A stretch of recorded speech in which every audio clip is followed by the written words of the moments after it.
सांसों में बड़ी बेकरारी,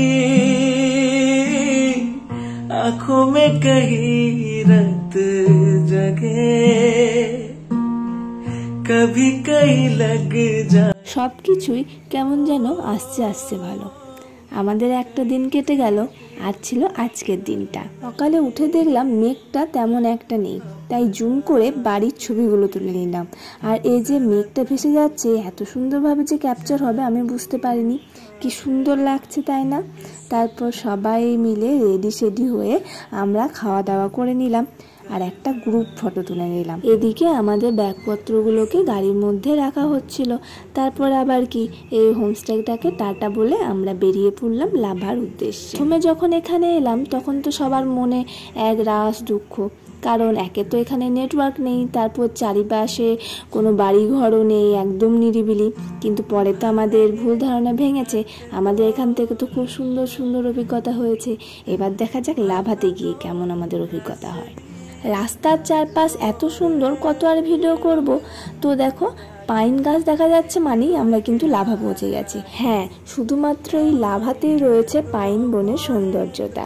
তো দেখো আমরা লাভা বাজারেও চলে এসেছি। আমাদের বিয়ের আগেই ও কিন্তু একবার লাভা এসেছিল, আর ওর লাভা এত ভালো লেগেছে, আমাকে বলেছে তোমাকে তো ওই জায়গাটাতে নিয়ে যেতেই হবে।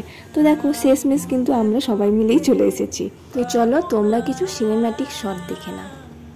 तेरे वास्ते तो के हो जाना राजी एक बार, सांसों में बड़ी बेकरारी।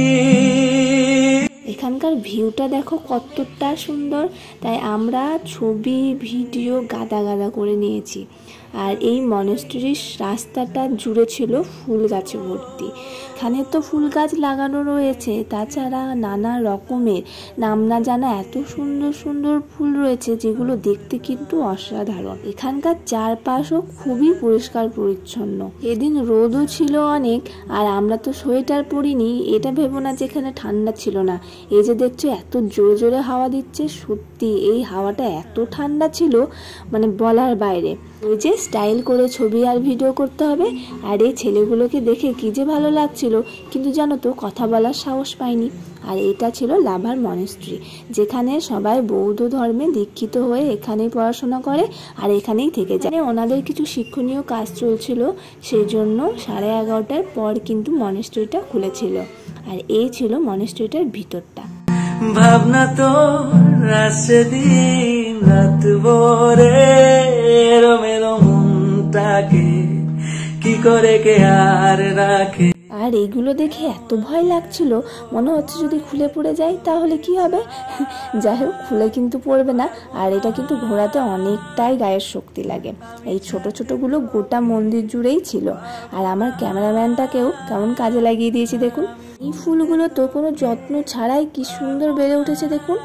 তারপর সেখান থেকে আমরা বেরিয়ে চলে আসি লাভা বাজার ঘুরবো বলে। এখানে এসেছি আর কেনাকাটা করব না তা বলে তো হয় না, তাতে আবার আমরা এতগুলো মেয়ে রয়েছি। তো যেমন বলা তেমন কাজ, আমরা চলে এসেছি দোকানগুলোতে। কিন্তু জানো তো এই দোকানে এত দাম বলছে যে সত্যি কিছু না কিনেই আমরা বাড়ি ফিরেছি, এরকমই অবস্থা।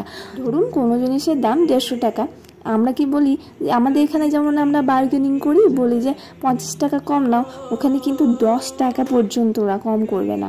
তো আমাদের এই যে ব্যাগটা, এই ব্যাগটা খুব পছন্দ হয়েছিল, কিন্তু অনেক দাম বলছিল। চাইলেই কিনতে পারতাম, কিন্তু ওই মনের মতন দাম হয়নি। তো যাই হোক, যেখানে এলে মনটা একটু শান্তি মিলবে সেখানে চলে আসি। লাভার সব থেকে আকর্ষণীয় জায়গা পাইন বন। সত্যি আমার মনে কিন্তু একটা প্রশ্ন রয়েছে, এত গাছ কে লাগালো? মানে গুণে তো শেষ করা যাবেই না, মানে এত এত গাছ। তবে এটা কিন্তু মানতেই হয়, লাভার পাইন বনের সৌন্দর্যতাই আলাদা।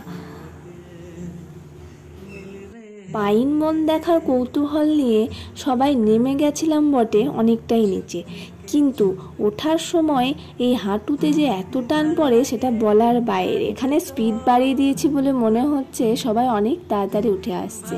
হ্যাঁ, ও দৌড়ে দৌড়ে আসছিল বটে, কিন্তু জিভ বেরিয়ে গেছে।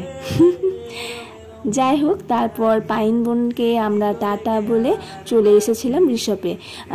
লাভা থেকে রিসপ ওই 5 থেকে 6 কিলোমিটারের মধ্যেই পড়ে। এখানে তেমন কিছু দেখার নেই, তবে হ্যাঁ একটা ভিউ পয়েন্ট কিন্তু সব জায়গাতেই রয়েছে।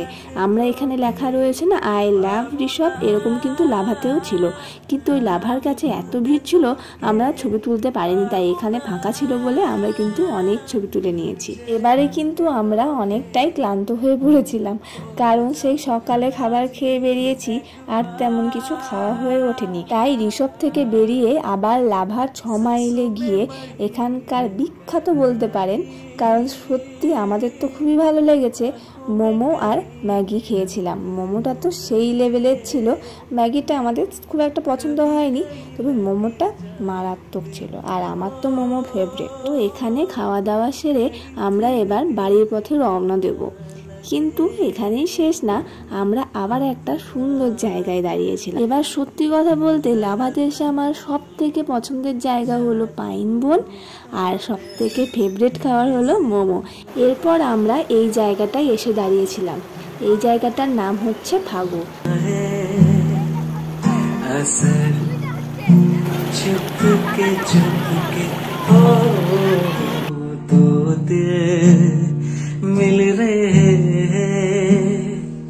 সবাই মিলে ফাগুর সৌন্দর্যতা উপভোগ করে এবার রওনা দিলাম একদম বাড়ির উদ্দেশ্যে।